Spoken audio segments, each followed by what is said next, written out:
안녕하세요. 나이스 신용평가 김가영 수석연구원입니다. 국토교통부는 2019년 8월 12일 민간택지 분양가 상한제 지역 지정 요건을 완화하여 그간 공공택지에만 적용됐던 분양가 상한제를 민간택지로 확대하겠다고 발표했습니다. 정부 안에서도 속도 조절을 해야 한다는 의견이 나오고 있어 적용 시기는 다소 변동될 수 있지만 최근 주택시장 상황과 정부의 부동산 시장 안정에 대한 정책 의지를 볼 때 적용될 가능성이 높아 보입니다. 분양가 상한제의 효용성에 대한 의견은 분분합니다. 다만 확실한 것은 분양가 상한제는 주택 건설 시장, 즉 건설회사의 사업 위험에는 부정적이라는 점입니다. 분양가 상한제는 신규주택 분양가의 상한이 택지비, 택지비 가산비, 기본형 건축비, 건축비 가산비를 합산한 금액으로 제한됩니다. 국토교통부는 분양가 상한제 지역 지정을 위한 필수 요건을 투기 과열지구로 지정된 지역으로 변경 완화했습니다. 또한 지정효력 대상 사업을 재건축, 재개발 사업의 경우에도 일반 주택사업과 동일한 최초 입주자 모집 승인을 신청한 단지로 일원화할 것으로 발표했습니다. 이는 정부가 규제하고자 하는 서울 등 투기 과열 지구의 경우 새롭게 공급되는 주택이 대부분 재건축, 재개발 사업으로 진행되기 때문인 것으로 파악됩니다. 최근 주택 건설 시장 현황입니다. 첫 번째, 주택 공급 시장 축소세입니다. 주택 공급 시장은 2017년부터 감소세를 나타내고 있습니다. 인허가 실적은 2016년부터, 신규 수주 분양 실적은 2017년부터, 매출은 2018년부터, 준공 실적은 2019년부터 시간차를 두고 감소세가 시작됐습니다. 두 번째, 인허가 이후 착공기간 장기화입니다. 2014년 전 지역에 걸쳐 상승하였던 주택 인허가 실적 대비 착공 실적 비중은 2015년 이후 지속적으로 하락하고 있습니다. 이는 인허가 이후 착공 분양을 미루는 사업장이 늘고 있다는 의미이며 주택사업 기간이 장기화되고 있음을 나타냅니다. 세 번째, 분양 실적의 지역별 양극화가 심화되는 가운데 2018년 이후 경남, 경북, 강원, 제주 분양 실적이 저조합니다.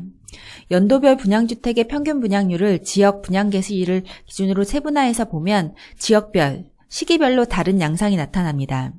전국 기준 평균 분양률은 2017년 이후 60% 내외에서 정체된 가운데 서울, 경기, 대구, 광주, 전북 지역의 경우 80% 내외의 우수한 수준에서 형성되어 있는 반면 경남, 경북, 강원, 제주의 경우 30% 이하로 매우 미흡합니다.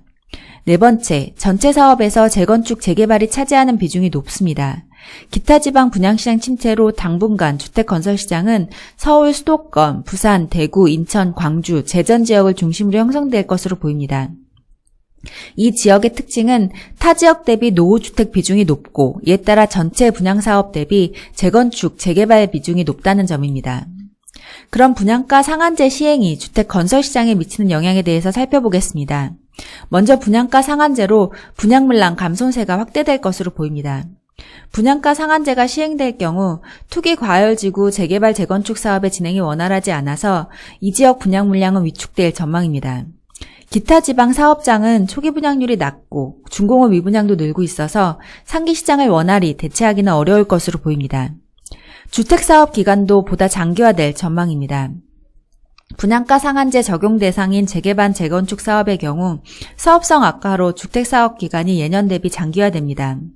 여타 지역의 경우에도 구제로 인해 부동산 시장 변동성이 확대된 상황에서 분양 속도를 가속화하기보다 분양시장 추이를 지켜볼 것으로 보입니다.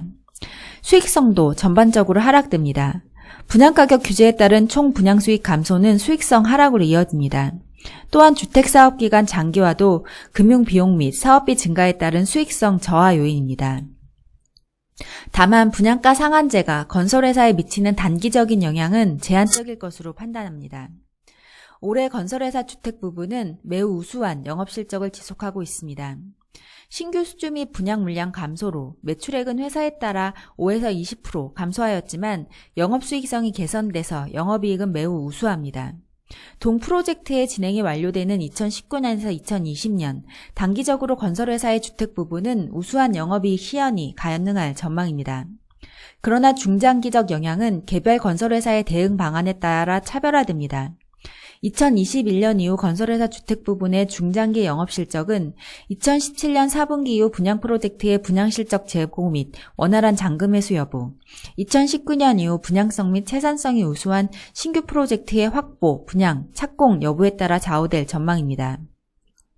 분양가 상한제 적용단지의 직접적인 사업지원 및 채산성 하락으로 해당 건설회사의 매출 및 영업이익은 다소 감소할 수 있지만 양호한 분양성 및 현금 흐름으로 실질 재무 위험에 미치는 영향은 크지 않습니다. 분양가 상한제 적용 단지보다 기타 지역 프로젝트의 분양 및 입주 리스크 확대와 이에 따른 현금 흐름 둔화가 건설회사 중장기 사업 위험의 가장 큰 리스크 요인입니다. 분양가 상한제는 적용 지역, 적용 시기의 조정으로 예상보다 완화된 수준에서 시행될 가능성도 있어 보입니다. 다만 그런 상황이 발생한다면 분양가 상한제의 부작용에 대한 우려보다는 경기 침체, 경기 여건 악화로 인한 부동산 시장 급격한 악화에 대한 우려 때문일 것입니다.